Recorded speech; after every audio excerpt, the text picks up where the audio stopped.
from the karyons to the carrier. Karyons you all have used. You all have used it. So you are a thread. Now you are in between age. You are not a primary student. You are not a higher secondary school. You are in between. So you falls, your age group falls in between. है ना?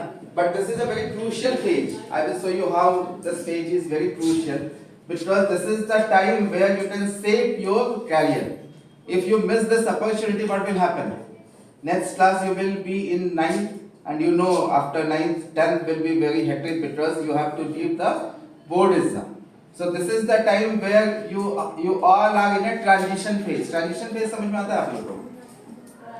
Transition phase पता चलता है ना आप लोग को because you are growing from your childhood to the adulthood है ना धीरे धीरे आप लोग हायर सेकेंडरी स्कूल में जा रहे हैं आप लोग का धीरे धीरे मूछ और दाढ़ी सब आना शुरू हो गया है ना तो क्या आप लोग किस स्टेज में हो अभी ट्रांजिशन स्टेज में हो तो this is the very very important time वहां पे आप लोग क्या कर सकते हो अपने कैरियर के बारे में सोच सकते हो and you start trying to develop your career ठीक है तो हम लोग वन बाय वन देखते हैं कि कैसे हम लोग उसको सेव कर सकते हैं what are the other point that we can keep in mind so that we can with the less study we can be more productive ठीक है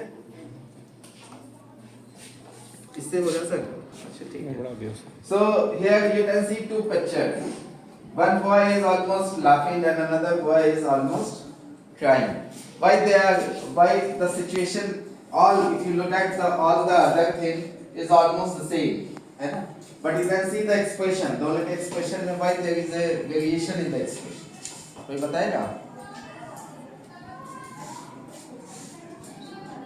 because this guy is more worried about the exams more worried about the what will happen tomorrow what I will do in the entrance examination and other things what he is doing he is not thinking too much and maybe he has prepared already तो जब आप लोग exam देने जाते हो at the day of exam you have to kind of expression if you are confident then you looks good if you are not confident what you do अरे मुझे बताना ये करते हो ना एग्जाम के दिन ये करते हो ना आप लोग और अगर आपने अच्छे से पढ़ लिया है तो what you will do you are more confident for the exam ठीक है तो this confidence the lack of confidence indicates how prepared you are अगर आपने एग्जाम का अच्छे से प्रिपेयर किया है तो you will be like him if you are not prepared then you will be like him so now you have to decide what you want to prepare on the day before the exam जैसे बोलते हैं ना रात में पढ़ लेंगे